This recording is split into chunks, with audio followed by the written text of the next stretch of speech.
Hey everyone, what's up? It's Joe, and I know I say this every week, but I do want to try to make these intros as short as possible, so let's actually try to do that this week. First up, Wizard World's Comic-Con in Philadelphia. If you're listening to this episode the day it comes out, it's literally happening right now. Thursday, Friday, Saturday, and Sunday. Mike and I will be there probably on Sunday. Our contest winner Angie will be there.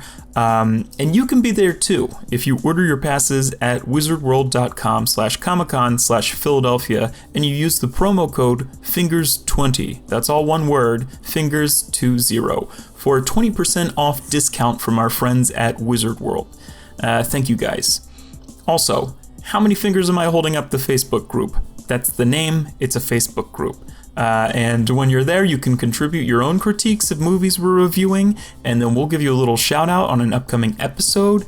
For example, I know we're reviewing Deadpool 2 and Tully next, so if you've got an opinion on either of those, join the group and let us know. And as always, you can find How Many Fingers merch at howmanyfingerspodcast.bigcartel.com, and that's it. That's hopefully a shorter intro than I've been doing lately. So now let's get right to the review. We're reviewing Blockers. Enjoy. Hi, I'm Mike. And I'm Joe. And you're listening to How Many Fingers Am I Holding Up? The podcast. And this week, we're reviewing Cock Blockers. No, Mike, it's actually just Blockers. No, that can't be true. That literally makes no sense. Exactly.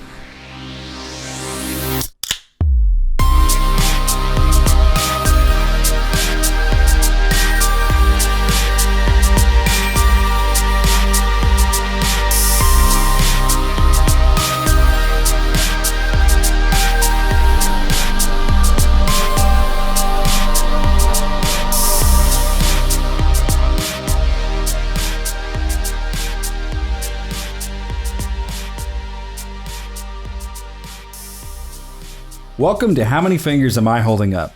Featuring two guys getting maxed out and reviewing movies in a weekly podcast form. And that comes to us straight from Dan Martin. He's right upstairs. But he left that for us on Facebook. Yes, and you can hear Dan Martin 2 weeks ago on a review of Avengers Infinity War, the episode. It's not finite. It's infinite. It's infinite. Yes. The war. And I'm pretty sure that's a reference to our good friend Max, because it's maxed MAX''D, like the verb of Max. That's our good friend Max Dermingian, which you can hear in our episodes of Star Wars The Last Jedi and Marvel's The Doctor Strange. The Doctor Strange. The Doctor was in the Infinite Wars. Yes, infinitely. All right. So we're going to be drinking this week, as always, and we're drinking Mint Chocolate Chip Crunch Porter from Manayunk Brewing Company.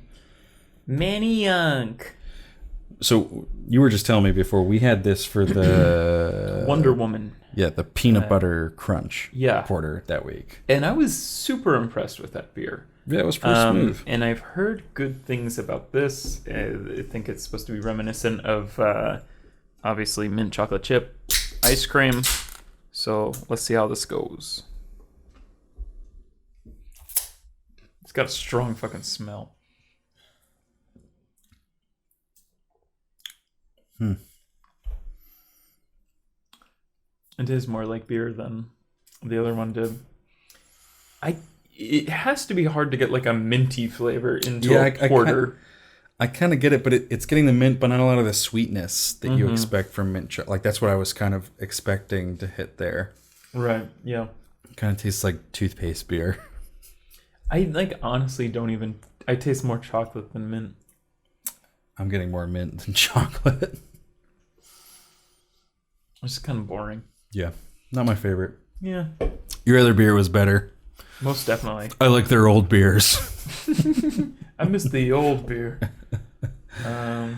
But we're reviewing Blockers this week. Joe, you want to give me the IMDb description?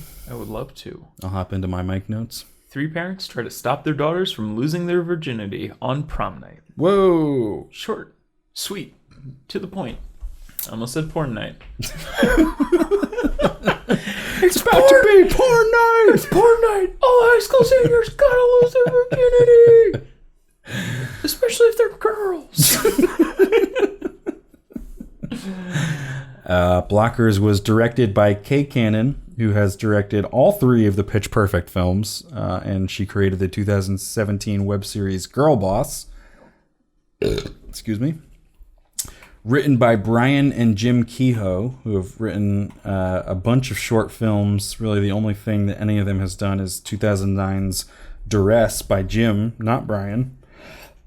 Brian needs to pick up the slack a little bit in this partnership. But this is sort of their real sort of feature-length debut, it seems like. Was it Girl Boss the Netflix series? It was a web series that did show up on Netflix at some point, I guess. Or maybe at the same time. Oh, okay. It was a television web series is how it was described to me via Wikipedia. Gotcha. The cast of Blockers includes Leslie Mann, Ike Barinholtz, John Cena, Catherine Newton, Geraldine Viswanathan, Gideon Adlin, Hannibal Buress, June Diane Raphael, Gina Gershon, and more. And that's about all I got for the Blockers because there's not much about the production of this movie. What a surprise. Just throw some people in a room and see what happens, right? So we can hop right into this. Where do we begin? Blockers, the film. We can talk about the fucking people who sat in front of me for this fucking film. Oh, we got some theater experiences. Jesus Christ. I'm like, all I want to do is... All I want to do is watch this film. I got a feeling I'm not the only one. It was just like, I just don't like people who treat the fucking theater like, listen to this one podcast called Slash Filmcast, and they do like a really great segment that's called like Film Court. And they just like people send stuff in, and it's kind of like, is this appropriate for a theater? Kind of, and it's like a That's really clever. great segment. And, what is it? Film slash film podcast. Slash film podcast. Yeah, it's one of my favorites for a while now.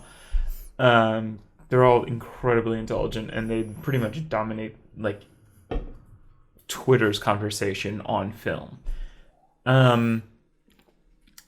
But these people, like, they just fucking, they're not even that old, or really, they just fucking treat the movie theater like it's their living room, kind of. And I don't know.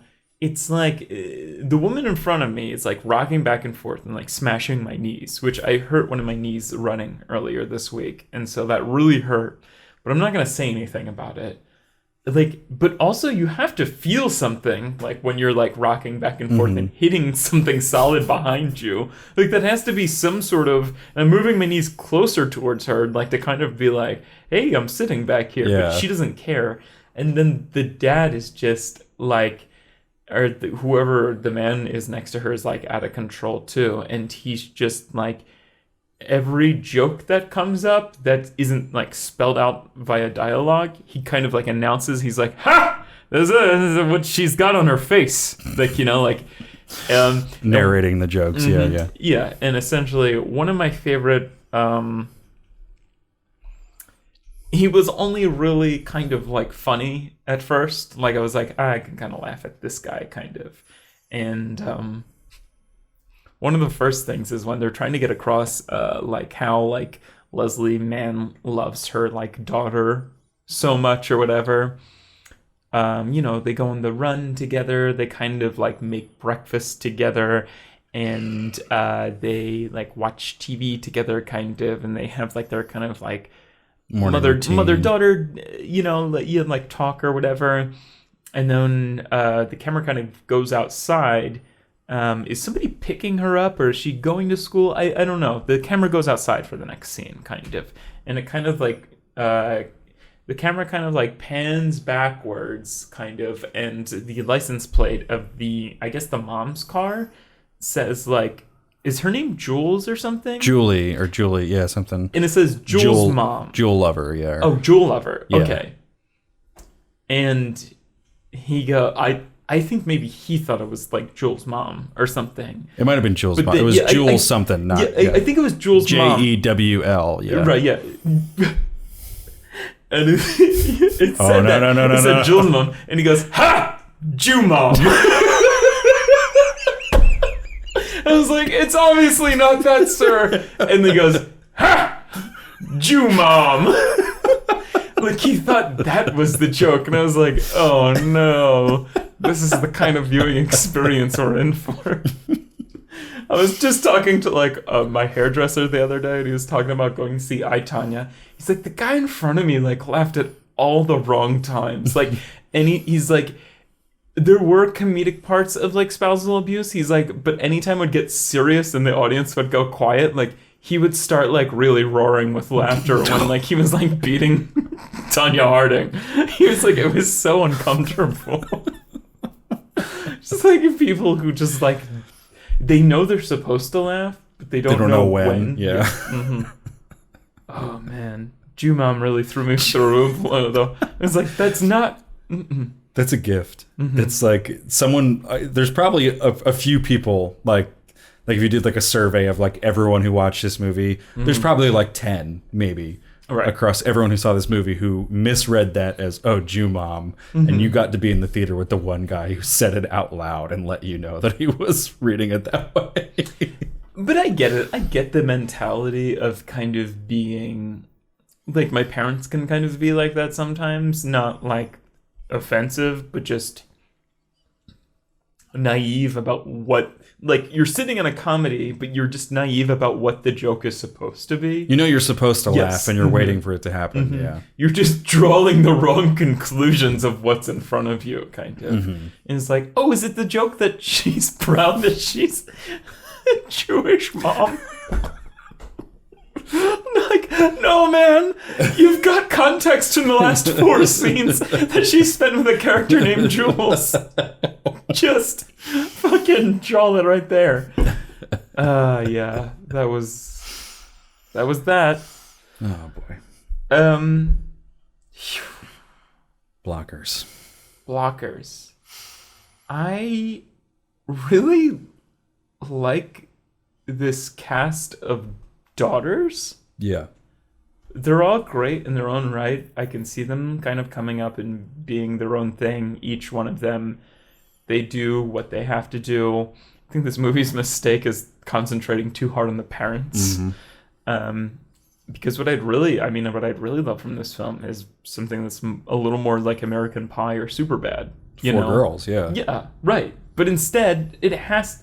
Yeah, exactly. Like the movie is strongest when it's like the three the high school girls at the table, like sort of talking a little more vulgarly about sex, and like it is kind of like a gender reversal of like American Pie, like, oh, we're gonna lose our virginities all tonight, and like it's kind of refreshing to hear that from like the girls' perspective.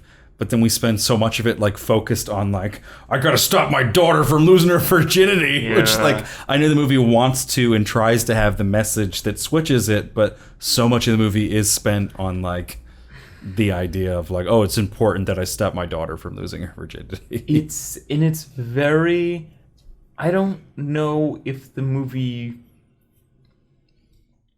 wanted to kind of have a comedic take on, aren't these people terrible for wanting to stop there? But it just, I couldn't sympathize with both Leslie Mann and John Cena's characters. I was just like, ugh, like I don't like following these people. They're very, it's just weird, and again, like for what was trying to be a very forward film, it was very, like, obviously, like, there was this weird underlying thing with Leslie Mann's character where it was kind of like, oh, my daughter's my best friend, and she's my closest whatever, and she's going off to UCLA when we live in Chicago.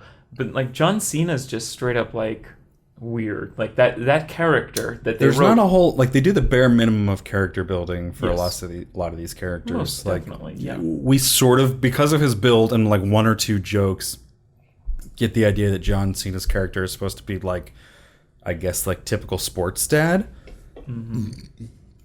But we don't get like a whole lot of like, you know, what are his wants and desires, and like he's just kind of in there as the typical like it just seems like he's like the everyday man in terms of views on daughters' virginity. We also don't. We get a lot of like. There's so many contradicting like weird.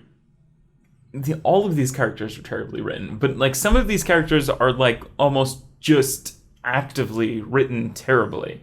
Like it's kind of like. Again, you have this kind of like weird, uncomfortable, not even funny like underwear scene with him, where he like starts eating his daughter's underwear. I did laugh at that. Oh, okay. I just didn't even really find that comedic. John Cena struggles through a lot of this film. Yes. Just acting wise. And I thought that was weird. It definitely gets the point across or whatever, but then it goes right into a scene where he's like, hey, we're just doing the laundry. We found this like cigarette butt in your jean pocket.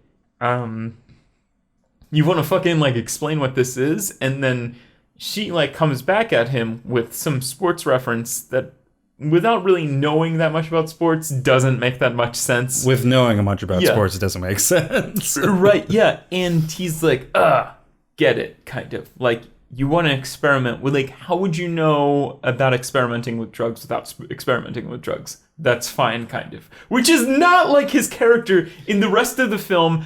And also, it's just like a fucking weird scene. It's weird like, because they don't want to establish like the morals of any of these characters or the upbringing. Like again, like I'm saying, like John Cena is just meant to represent like the everyday like society's view on female virginity for our daughters, and it makes sense that someone would feel that way, but I don't understand why John Cena's character specifically feels that way about his daughter. Like, they don't bring up anything about like, oh, they're so close and, she's never been allowed to date anyone. Like, we don't know anything about their characters, like, going in. Like, this movie, like, it could have done, like, it starts off with, like, the home video footage to try to establish, like, oh, that's how, like, these parents sort of met. But, like, I don't know, we could have done with a lot more of like the kids getting raised in terms of like what type of parents have these people been, like why are they so protective now over their daughter's virginity, essentially, in this movie. Yeah, it's very strange. You're almost dropped in. It's basically just like, all right, it's the night before prom or the day before prom, and that's it's really kind of almost like real time from there on out, almost. Yeah, you're almost dropped in the same day that these daughters are dropped in, as if, like, this is... Like, I understand kids grow up fast, but it's also kind of like... What? Like, it's just strange. I don't know. And also, like, whenever I finish smoking a cigarette, I just, like, put it out in my pocket. And that's where I... I put the butt, unwrapped filter, and I put it. I put like the butt in my pocket, and that extinguishes it. And then I take off my pants and put it in the washer. That was also weird because it was like he's clearly uncomfortable with his like daughter's sexuality, and like that's a topic to explore in this movie. That's what I would have liked to explore a little bit more in this movie. Yes. But then like he gets mad in that scene about like the drug use of like cigarettes, which like is kind of indefensible. Like, there's a defense of, adolescents being allowed to explore their sexuality naturally. There's less of a defense for adolescents being allowed to explore, like, drug use and cigarettes and stuff like that. Like, even if you want to be, like, the real, like, free type of parent who's like, kids need to be allowed to make their own mistakes, it's harder to express that in a movie, There's even this, and, like, that definitely sets up for her character, for her later prom date, who is perhaps maybe the most confusing character in this film, just from what the fuck were they trying to get from this? Like, how did they write this character? Like, he's kind of like this lab, so he's her lab partner. We don't really get any background story on, like, whether this is, like, an act of flirtation or, like, what led them to be kind of prom dates. And then also, he's got a man bun. And, like, he's got a man bun. And then there's that scene in the trailer where she's kind of like, no, like, I'm gonna, like, park my boat in your harbor. And he's like, well, like, we'll see about that, kind of. Which I thought was going to be, like, a kind of weird kind of like, hey, he's gay kind of joke. And it kind or just he's not ready. And, right, yeah, exactly. And then he's also apparently this fucking Chemist. culinary fucking drug enthusiast, like edible, like just something that doesn't really make sense with like a high school character. Like just like, putting drugs into a bunch of different types of food, like way more than just like, oh, I'm baking some really good brownies. Like he's putting like acid and shit like into like macaroons and whatnot. Right, he's putting like acid into DMT a flambe and DMT into like a macaroon or whatever. Which like we all have like stories about that with like somebody in high school, but it was just kind of like, oh man, Marcus put fucking weed into a marshmallow and then he put it in the microwave and we split it in fours and we all ate it or something. Like, like it's like nobody in high school's like that. Like it's just where is he getting access to DMT and acid? I mean, but it also just further confuses his character because again, those are things that are like maybe that's a cool thing for like people to explore, but that's a weird thing to like be okay with like high schoolers exploring in this. And then again, like I was trying to say before with like her like doing like the cigarette and that being like something that he had problems with her before, like to jump a little bit further in this movie and we can come back, and dial it back later, but like sort of during like the climax of this movie, like his main problem happens to be with the fact that like she's with a dude, but like nothing is ever brought up about the fact that like she did DMT at one point in this movie despite being like 17 years old, and like she like smoked like a shit ton of weed at one point in this movie, and like I think they even like did, like he's fucking like universe drug. Yeah, like she did like a bunch of like fucking drugs and she's like tripping her mind out, and like she's just able to have like a normal conversation with her dad about like it's okay that I want to have sex like at one point, like because drugs are just and he's not mad at all about the fact that like, oh, you were like fucking drunk out of your mind like at prom. Like I thought that would be a thing where it was like, maybe he would realize like, oh, it's whatever that you do sex, but like you got to be like careful with substances and stuff. Like that could have been a message, or just don't introduce those. Have it be all about sex. Like, I don't know. It was a weird, complicated, muddy thing to introduce into this movie. It was. I mean, there's a point where everybody in this film is vomiting and like they're all doing drugs in an excessive amount of alcohol, and it's kind of I don't know. I feel like a fucking like grown-up buzzkill for saying this, but that's like totally unreal expectations. You can't do that and then go to like 3 more parties and then have a heartfelt conversation with your parent without there being some sort of like something. I don't know. And then also, I mean, just to kind of go back to that character too, you're never really entirely sure why John Cena feels uncomfortable with him, besides that like maybe like he's got that like grin or something, that like smirk that keeps he coming can't back to. like you can tell like he's trying to like riff on like the man bun and the other stuff. Again, also you were talking about this during I think our Rampage review last week, but it was just kind of, I also listened to that second A24 episode where it's fuck, I forgot what I was gonna say. Just like, it literally. Why is John Cena in movies? No, it sucked out of my mind. No, honestly, the whole celebrity thing did not click with me. Honestly, I feel like it was a very I'm going off on a different tangent. I thought like it was a very muted Bo Burnham. He was so like, I know we're like that on this podcast, and I know he has his first feature film coming out, but he was like so protective and so politically correct that I like almost couldn't enjoy anything of what he was saying, just because he's usually just edgy, kind of, and he was more just like lashing out against like, it's the man, like, like, or just like, it's everybody these days, kind of. I was like, no, say some names, like like you did last time. Fuck, what was I talking about? Was it John Cena, his character. Something that I said on the last episode. Fuck, A24 podcast, Bo Burnham. I might just have to come back to it. Yeah.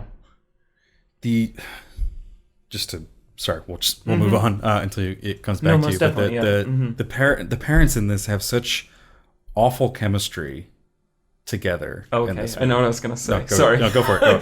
Okay, it was. I was going to expand upon like the man bun thing. It was kind of like Bo Burnham was like, it's the internet is so fast, and we are in this information age, and this is something we've already talked about too. But again, it's just something to reference, kind of. Where it's like every single scene in the beginning is kind of like, guys, let's take a picture out here. Like the sepia tone filter looks like great out here. Nobody does that. No, that was like 2010. You guys gotta get on the fucking ball with this one. Or it's kind of like the emojis have different meanings. Even that's a little dated. That's dated. The man bun, it's dated. They should be on Snapchat now. They shouldn't be on anything else. It's the entire film was so dated that you can tell it's like somebody finished like this in like final draft in 2013, and it's kind of been making the rounds, and they just got around to casting it, and then it took them 2 years to shoot it or something, and it's just kind of like, man, all this and like even if you do reshoots, everything's so outdated or whatever. It's even like all the selfie stuff was so cringy. I was just like, it's just we've moved on from selfies now. Like no one, it's not a negative thing anymore. Right? You guys just don't have a pulse, or just the man bun thing was so desperate for like, I can't believe more than one of you got a man bun. I was just like, stop. Yeah. There's a lot of the humor that just sort of fell flat in this movie, where there were times that like it was working, but the laughs were so few and far between, and they were pretty sparsely spread out throughout this movie. The point that I was gonna sort of try to expand on is just like the chemistry between the parents is so awful, and like especially in contrast with, I think the chemistry between the kids is pretty great. Like even with like the random dude dates that they throw in for all of them, like they do a great job of kind of like filling out the background noise of this movie. I do have to commend them for like it reminds me of a less funny version of like Not Another Teen Movie or other comedies from that era, where like there's a lot of like ADR, not even ADR because it's not replacing anything, but they'll fill out the background with just characters saying stuff in the background of scenes to make it feel like more lively and whatnot. And like there's like one scene where they're like in the limo, and the man bun guy is just talking to Chad and being like, "Oh, were you in the play this year? Were you in like Pippin? Like what was your role?" Like they just make everything feel pretty lively. They all like I can believe that all these people would be in a limo together and be you know having a good time together and not being at each other's throats or being from different cliques or whatever. But I have a hard time believing that these parents would that either any one of them would be really trying to stop their daughters from losing their virginity, because they're so poorly established as individual characters. But it's hard to buy all three of them working together to do this as a team. It is. It's I don't know. It's really hard to believe any of the it's really hard to believe that any of these parents would go to these lengths, and I know that's kind of the comedy of the movie, but it's really hard to believe that I don't know that it's hard to get behind any of these parents kind of as characters. Again, it's weird. I don't even know how to fully explain it. And again, I wish it was just following mostly the daughters, and it would be a completely different movie. Because then we could be sympathizing with the daughters and being like, oh, like the parents are just these crazy secondary characters. Yes, yeah. And we can hear more of the daughters being like, oh, like it's so awful that our parents are like on our ass all the time about sexuality. Why can't we just explore it ourselves and blah, blah, blah. Right. And it seems like... Because like American Pie, like that's like from the viewpoint of the kids, and like, you know, like it's weird, like the sort of neuroses that they have about, you know, their parents being involved in their lives, and, you know, Stifler's mom and fucking like what's his face is Jason, the main character in American Pie, his dad, the Eugene whatever his name is, blanking on the actor and the character's name from that movie. There's a whole lot that has to do with, again, not that American Pie is like a a great pinnacle of filmmaking, but it is a great pinnacle of teenage, sex-driven adolescent comedies. And, there is a great deal that's said in that movie that, could be nice if it was sort of gender swapped and we did it from like the female perspective. And, it's fucking weird that like our dads are like, not, like in like American Pie, it's like his dad like wants him to like have sex, and like the gender, reversal of that is like, oh, my dad is like going to great lengths to stop me from having sex for the first time. And there's so much that could have been explored through with that. And instead we kind of like the main characters, the protagonists are the parents trying to stop their kids from having sex. And that's not sympathetic at all. And I understand like the overall message of the movie that's intended, even though it doesn't land, is that, the parents are wrong. But then that makes like, it sort of like invalidates our whole viewing experience, like trying to sympathize with the parents. And like they do have the one scene where they meet with Mitchell's wife, and she kind of gives like the big speech about like feminism and like, shouldn't they be allowed to make their own decision, and don't you trust them about that? But it's placed so weirdly in the movie. Like it's like pre-climax. It's kind of like they blow their load too early on that. Like that would have been so much more apropos to like have them get like obsessed with this, like, oh, we need to stop our daughters from having sex. If you're going to go with like the parents as the protagonists of this movie. And then like the climax is like the wife being like, are you fucking kidding me? Like, stop. Like, and then blow your load on this like big speech about like, this is crazy what you're doing. The gender roles are ridiculous. You wouldn't be doing this if you guys had boys for children, blah, blah, blah. And then maybe that's part of what helps them realize like, oh, fuck, like we're going too hard into this. We've been wrong the entire time. But instead they blow that like halfway through this movie, way before we've even reached the climax. And they kind of just blow it off where like, it's like a distraction where the Leslie Mann character is like pulling up some like crocodile tears about some whatever thing about losing her virginity so that they can just get out of the house and get around, like, and they just totally blow off that conversation. And it's like, so then what are we supposed to think as the audience watching this movie? Yeah. Jason Biggs, yes. Jason Biggs, make your first fucking sue me and make your first fucking $1 in 10 years. Clark and Michael, still one of the most underrated web series. Yeah, it is. It's again, I can't hit hard enough on that, where it should have been this reverse of Superbad, but the entire premise of the movie surrounds the idea of, what if in Superbad, like, their parents were fucking chasing them and trying to convince them not to have sex?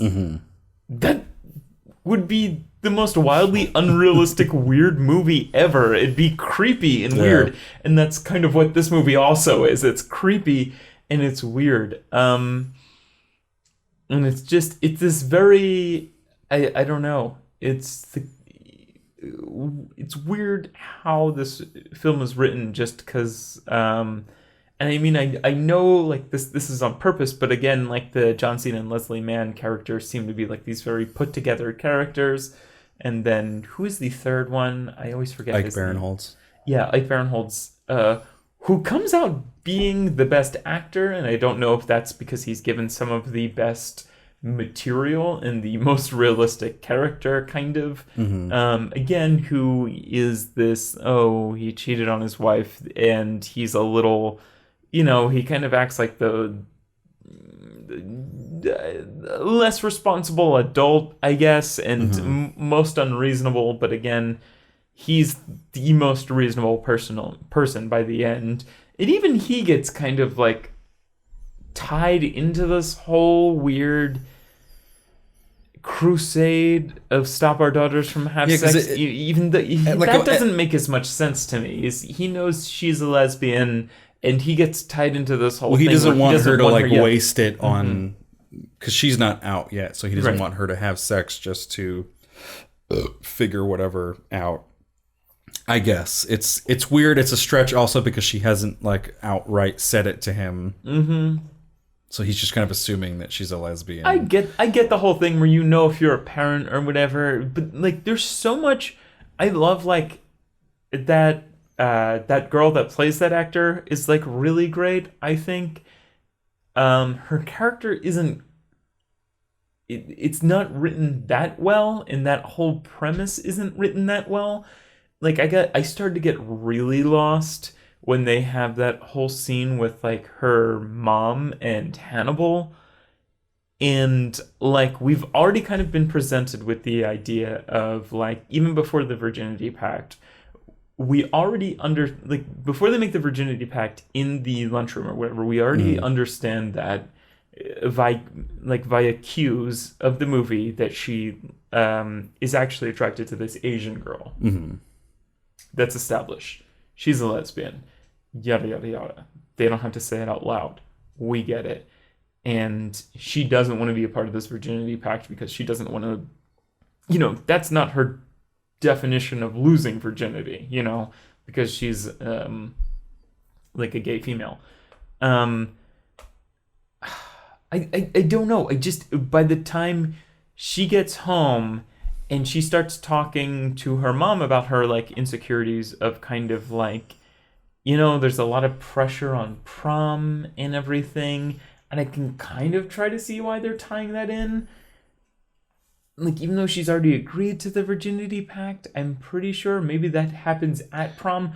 But, like, she does it right before they leave for prom. Because the thing that leads her to do it is the conversation with Hannibal, where Hannibal's like, yeah, you need, like, that bonding experience or you're going to lose your friends, like, forever, essentially. That's her realizing, like, oh, if I have this shared experience of losing my virginity on prom, then I'll stay friends with these people I just don't like that scene that much. Because I feel like it could have been... No, it's a bad scene. It could have been so much more comedic if... like her actual legal guardian, her mom, who doesn't understand her, had more of a misunderstanding of kind of like where she says like, oh, I'm not friends with any of the people I went to prom with in high school. Like, that's kind of reasonable. Neither do I really, kind of. I'm friends with some of them, but not all of them. Life moves on. That's more realistic. But if the mom's kind of like fucking plowing over something that she doesn't realize, like, she's kind of like dismissing the idea that she's like a lesbian, I think that could have been funny.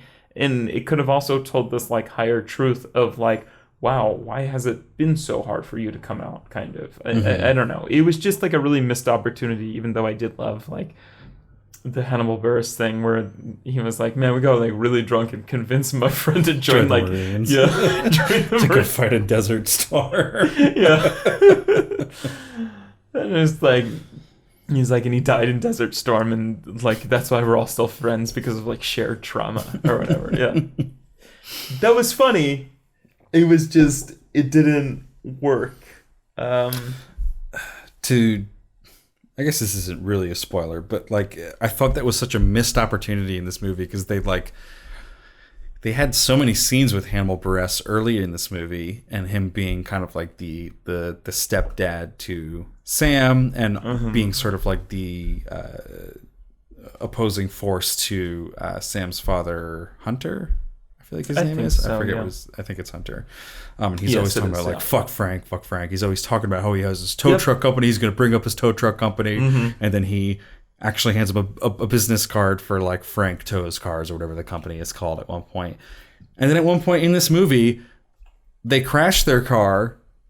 Clearly, you're going to need a tow, and it blows up. And like, I feel like that. I swear to God, it must have been cut from this movie. Because why else would you like go out of your way to be like, Frank owns a tow truck company, and then not be like, hey, maybe Frank, who we thought was the asshole, could come save the day, and that could be like kind of a turn for Hunter to be like, all right, you're kind of all right, Frank. Like maybe Frank doesn't charge them or something for the tow. Like, why even bother with Hannibal in this movie if you're not like, if you're going to set up that character being like the tow truck driver, and then have a car catastrophe later in this movie and not have him come tow them. Like it felt like such a red herring, or what do you call it when it's red herring, false thing that doesn't actually come true.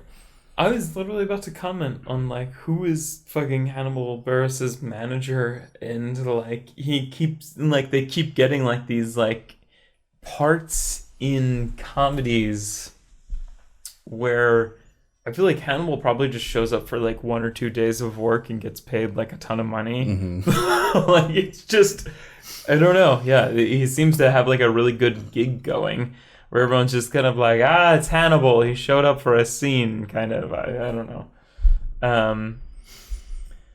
Yeah. Also, when they start like reading the text messages on that laptop. I'm like, is there no sleep timer on this laptop? Does it just stay on? Well, it has forever? been pretty long. It has been pretty soon after they left for prom, and Yeah, that's true. Yeah. but yeah. Mm-hmm. I don't know. This film is everything I wanted to have. I don't know. Like, I love like these kind of like I love comedies and coming of age.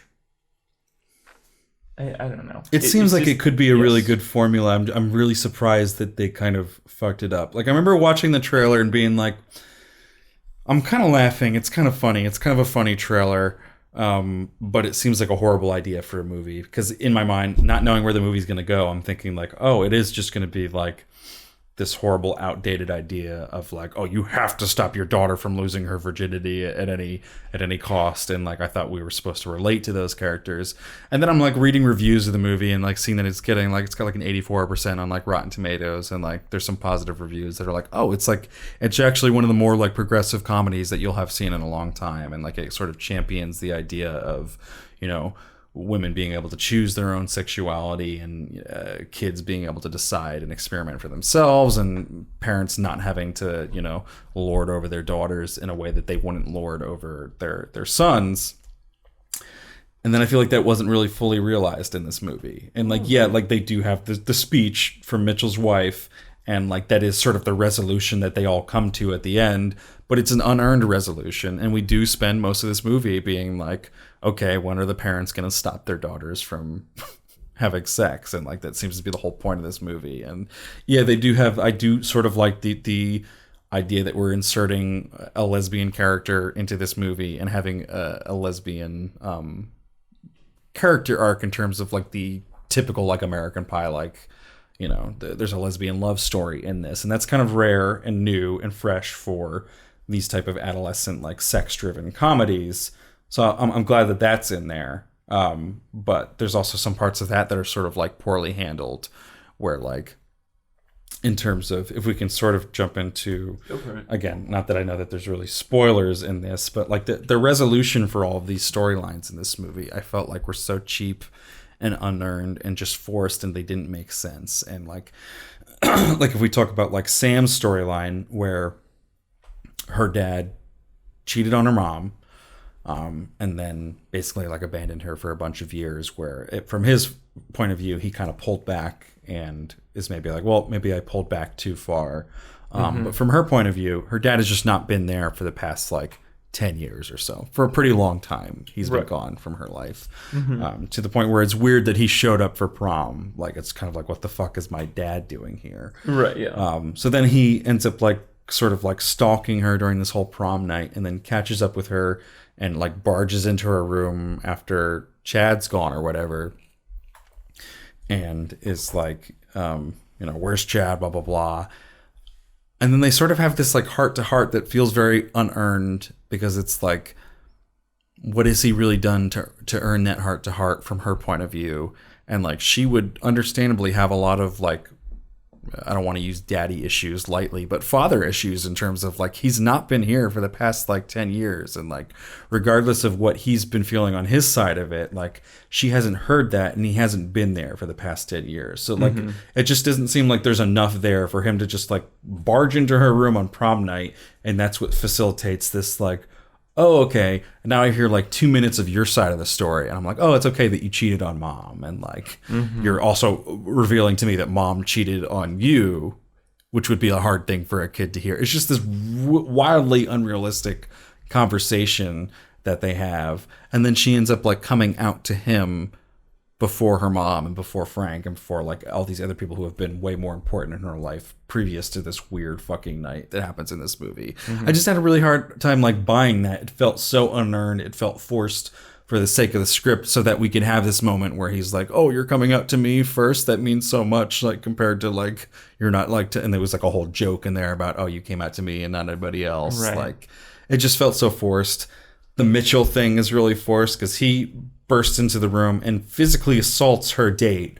Yeah. And she is like a minute later willing to sit down and have like an honest conversation with him, when like I just said, he physically assaulted her date to the point where he like left. Like, that's not cool. For even the coolest of daughters, that's not cool. With like the tightest of bonds with your father, that would be a screaming match and like a fucking like get the fuck out of here type like argument. And then like B, she's still tripping and she's still high and she's still drunk as fuck and she can still sit down and be like, okay, let me have a calm, collected conversation with my father and not freak out or not be appearing like out of my mind on substances at this point. That's also that again. I don't want to like appear like I'm like this like I don't know. Yeah, again, I don't want to appear like the kind of like concerned parent kind of critic or whatever, but I think it's important to show realistic, like slightly realistic expectations of like what it's like if you're on MDMA and not just like, I think I might be tripping too hard because I think I see my dad outside. My eyes went big in one scene, and that's it. Like it's like you can't use drugs and excessive. They did show it with excessive alcohol use with Connor in the. Is Connor his name? Who? The drug chemist chef guy. The chef, I don't know. With the man bun. When they're in the limo, when they're all like puking and vomiting, like he's clearly like panicking, where he's like, oh no. But they didn't show it with the Kayla character at all. Yeah, but it's just again, it's kind of important to show. I don't know. These can't just be plot devices where it's kind of like drugs can't change like locations. Kind of. It was kind of like like we were doing acid and then we went next door and we were fine. Yeah, like it was should just carry over.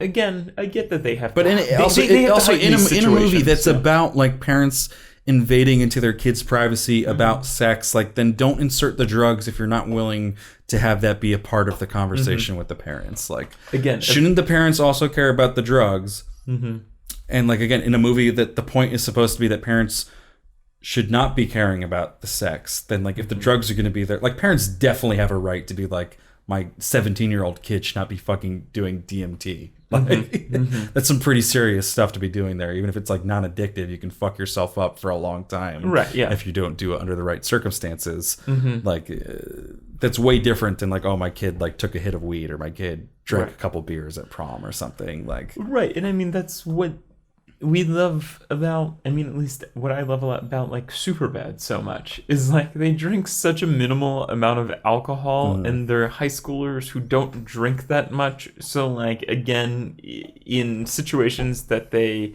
revisit through their memories, like they're vomiting, and then even like Jonah Hill's character just kind of like vomits all over like Emma Stone. Because he's been trying to impress everybody all night with just like trying to drink or whatever. Like it's very realistic or whatever. There didn't need to be any like drug use or anything, and now it's very upping the ante, and whatever it is, we're like, and it's only the one character doing it, but she ends up being just on the same sort of even keel that the rest of them are. Like if the Kayla character is going to be like, I'm going out of my mind because I need to just do whatever this night and like let loose and do drugs and have that be some consequences to that. Like have her be the crazy fucking tripping girl who's like, do you guys see that fucking like troll that's in the parking lot of the 7-Eleven that they're in or whatever? Like there was no payoff for that whatsoever besides the one line of, oh, I think I'm tripping really hard. I'm seeing my dad like butt chug or whatever. Yeah. Also, I honestly, that was honestly one of my favorite scenes is between the hunter and his daughter in the hotel scene. I kind of like that. That was like where I felt the most emotional during this movie, and maybe that's a testament to like how not emotional or how not great this movie is. I like that. That seemed a whole lot more genuine than, I mean, I don't know. It wasn't, again, it's not this great conclusion to this like lesbian love story, but at least it's like, it's something compared to John Cena, who again assaults a minor and then has a completely calm and collected conversation with his daughter after stalking her all night on her prom night and is oddly obsessed with her virginity. Fucking creepy. It's just fucking creepy when dads are like, yeah. And then also Leslie. It also just gets resolved so quickly. Like she has to barely like convince him at all before he's like, oh yeah. Like literally, I think all she says is like, why is sex even bad? And he's like, I don't know. I don't know. He says like, I don't know, like 4 times, and it's just kind of like, all right, I guess that resolves it. Like, you were willing to like overlook the fact that you fucking like blew up your neighbor's car in a fucking like high speed like accident at one point to stop my virginity from being like taken at one point. And now you're just gonna be like, yeah, I don't know. Like it was just a weird fever dream that took place conveniently so that we could make a movie about it. Or even like the Leslie Mann characters, like, who I like. She has the most motivation and reasonable backstory behind her. And I think her resolution to like realizing that she's gone too far makes the most sense of all 3 characters. Because like Ike Barinholtz shouldn't even be like he's not for it in the first place, and he just has like this minor switch of like, oh well, if my daughter's a lesbian, she shouldn't be having sex with boys, so I have to stop her. Right. It's still just weird.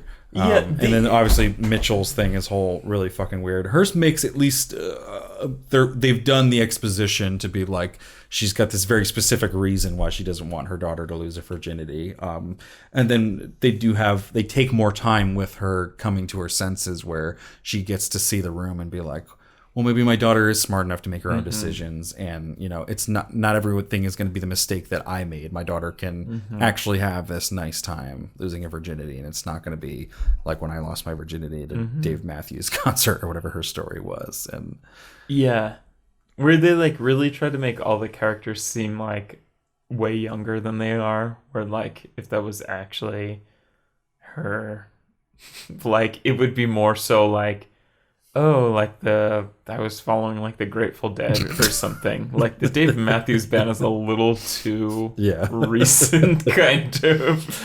It was like, oh yeah, did we go to high school together, Leslie Mann? Like, I saw Dave Matthews a lot too in 2007 during like Lady Bird. Oh, Leslie Mann, you're 20 something. You lost your virginity 3 years ago.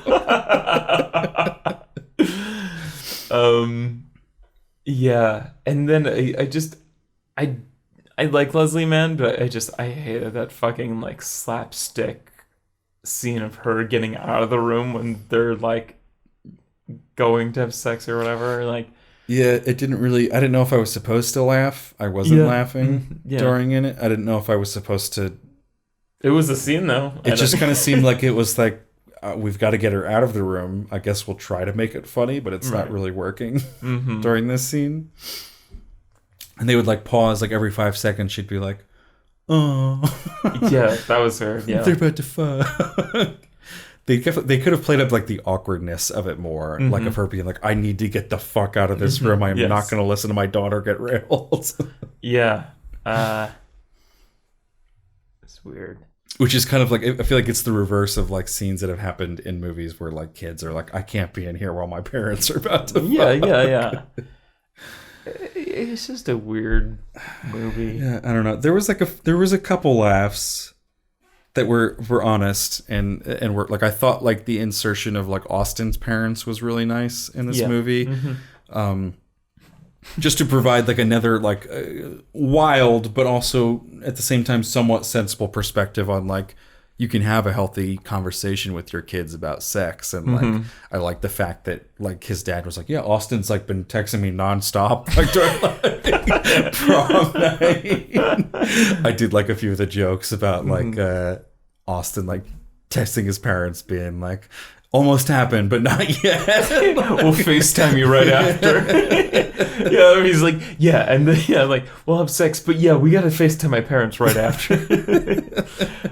One of my favorite jokes is when Ike Barinholtz was like, what's it called? He was talking about his daughter being a lesbian, and he's like, he was talking about not being intimidated by the guy that she was taking to prom. Chad. Yeah. He's like, I'm not intimidated by Chad.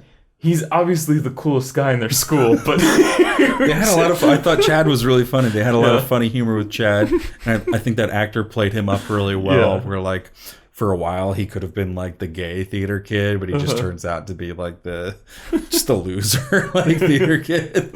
Like there's the time where like she's like, oh, I'm gonna go like get a drink with my friends, and he's like, yeah, see ya, and he like does like the weird like peace thing as he's leaving. I really liked his like sex scene with Sam where like he like pulls out and doesn't even get in, and then ejaculates.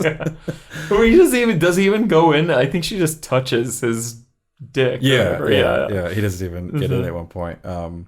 Just a lot of the humor around Chad was funny. I thought, even though it was spoiled a lot in the trailer, the whole like butt chug contest was funny. The idea of like these kids being like, you guys are definitely parents.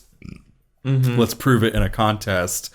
And then being like, oh no, we're going to chug like through our butts. And the fact that like they go along with it, like, because they're so old, they don't know what kids are actually doing these days. It was clever. It was funny. It was, you know, some gross out humor, but it still worked as humor. Excuse me, in this movie. But a lot of the in-between scenes, you know, in between some of those bigger set piece laughs were not very funny at all. Yeah. I don't know. Again, I love teenage comedies and coming of age films. This was definitely a coming of age film. It's because they're all high school seniors. They were of age. They were coming. Let's erase that, Mike and high school kids coming. But I don't know. I liked this film. It also made me less appreciate Game Night in a way. I was just kind of like, man, there's a fucking formula to all these fucking R-rated movies where it's kind of like the same thing where they have to keep the location moving to like kind of keep it fresh, and they gotta have punchline here, and here, and then they gotta kind of have like a twist here and something else here.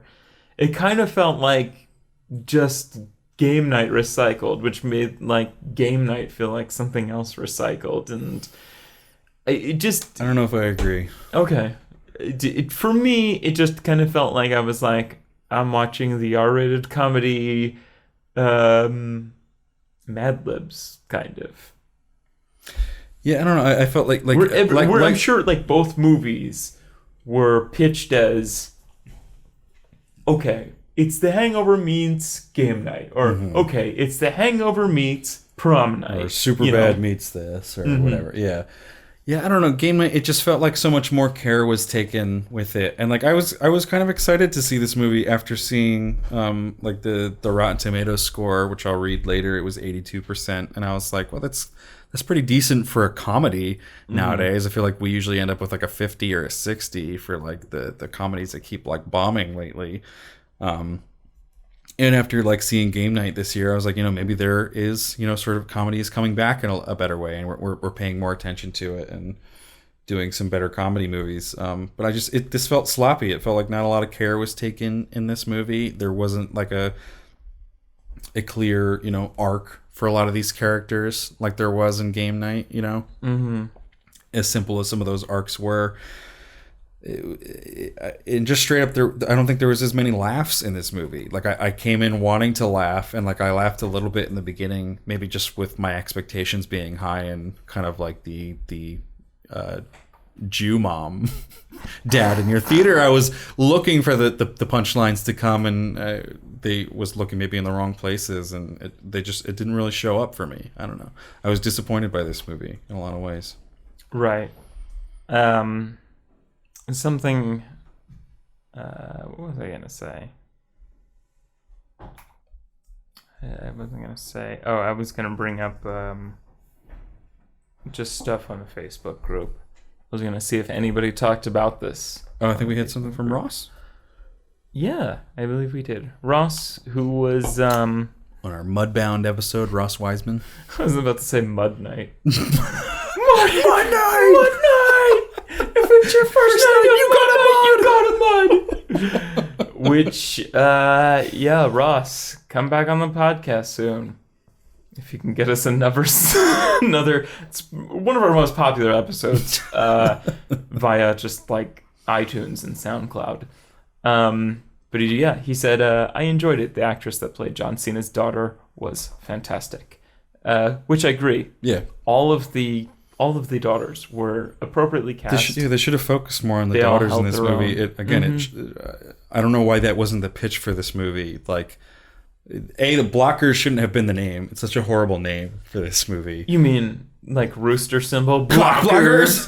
You mean Blockers? Like, that was like every trailer. I was like, it's so bad. I just feel like a better elevator for pitch for this movie is female Superbad. Yep. Like, is that not like it's any executive would be like insane not to take that pitch if someone makes it. Like, it's such the climate and time for like now is like such the year and like time of like female empowerment and like in movies like that, and like you could feel like you could pitch like female anything and they'd be like, fuck yeah, let's take it, it's gonna sell. And it would have been a better movie. Like, I would love to... Again, it's as evidenced by the scenes in this movie that are, like, the three girls together being, like, the female version of, like, Superbad or American Pie. Like, you know, having those more vulgar conversations about sex that we've heard so much from boys and adolescent boys in movies, but not so much from, like, the female perspective in movies. Right. Like, a lot of missed opportunities in this movie. Yeah. But anyway, let's get into some ratings. Let's do it. What say ye? On review aggregator website Rotten Tomatoes, the film holds an approval rating of 82% based on 152 reviews with a weighted average of 6.7 out of 10. The website's critical consensus reads, Blockers puts a gender-swapped spin on the teen sex comedy, one elevated by strong performances, a smartly funny script, and surprisingly enlightened perspective. That was what I read going into this movie, and I think it set my expectations a little too high. Oh, see, I had no expectations going into this. I thought it was going to be bad based on the trailer, and then I read that, and I was like, oh, okay. People liked this movie, and it seems like it's... I read one review that was like it was, you know, one of the most progressive comedies you'll see in years. Oh, wow. And that is true, but it's just not that funny. Like, it's progressive, but it's not that smartly written, I think. Well, yeah, I think the writing makes it not progressive. It's progressive in intent, I think, but not in execution. They did want to get across the message of, like, you know, women should be able to choose their own, you know, sexual choices in the same way that we allow our boys and our men to make their own sexual choices in high school. The whole premise contradicts that. Right. Yeah. And it's just only I think they wanted it, like, the last three monologues are like, everything you just watched was wrong. Yeah. Which, that doesn't make it progressive at all, in my opinion. It makes it a little progressive, but like it makes a lot more stuff. It's kind of like Superbad's almost like we are shown that the parents yeah. are being crazy. They maybe could have shown them as crazier, but the daughters are shown as being reasonable. They just should have spent more time on them. They should have been the clear protagonists of the movie. Yeah.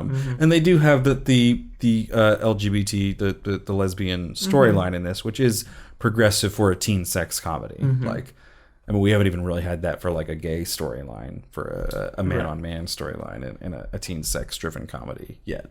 So, baby steps. We'll get there. We should have reviewed Love, Simon.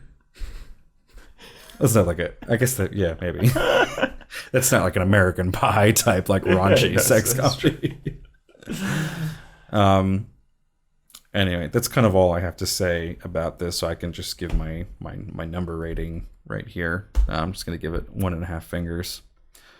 Didn't laugh a whole lot. Was pretty disappointed by the writing in this movie, the laughs in this movie. There's a few laughs, so I can't give it a real low score, and I do give it some points for being moderately progressive comparatively to other comedies, but overall pretty disappointed. I honestly don't have a high standard for comedy films. My God, especially in the past few years, I can't remember the last good comedy film I've seen, so I'm definitely grading this on a curve. I'm gonna give it 3 fingers. 3, damn. It's above average, and it's just below Game Night. It's just I can't tell that much of a difference between these two movies. And if I gave Game Night 3.5, I have to give this 3 because both movies are not that great, but this is what comedy movies look like in 2018, and I don't think we're gonna see any other comedy movies, so I guess I have to grade them on the same scale, you know. Hopefully this episode gets more views than Game Night. Maybe go listen to our Game Night review. But if not, Alexander Klopov, thanks for listening. You've been a real champ in our SoundCloud. Thanks for the 5 comments on this episode. You really get that conversation going. I promise I'll respond to all your comments soon. Eventually. Alexander, you're much appreciated. Please know that. Yes. So the 3 and the 1.5, that's going to come to a 2.25, which will round down to 2 fingers for this. So just below average for the overall rating for this. Yeah, so if you agree or disagree, leave a comment below on SoundCloud, YouTube, hit us up on Twitter or Facebook. And just definitely join the How Many Fingers Am I Holding Up the Facebook group, just because this is like the first kind of batch of episodes where we've been able to read some people's mini reviews or mini thoughts on some of the movies that we reviewed. We promise we'll bring them up sooner from now on. We have to get a more formatted kind of thing where we'll bring them up as their actual points come out. So we're figuring it out. So get into the Facebook group while we figure it out, and yeah, we'll have some more of those in the group coming up, so you can leave your reviews and thoughts in advance, and we'll get a chance to shout you out and maybe comment on them in future episodes, like we did with our good friend Ross Wiseman. Yep. And of course, you can always check out everything else we have at howmanyfingerspodcast.com. I'm sure Joe will cover any other pressing issues in the intro to this episode. Right. Because President Joe doesn't know what's happening 3 weeks from now. Yes. Which is when this episode will be released. So check out our review last week of Rampage, and check out our review the week before that of Avengers Infinity War with our good friend Dan Martin, who we're going to go join now for some rounds of PUBG, PlayerUnknown Battlegrounds. PlayerUnknown. We'll see you guys next week. Goodbye. Later.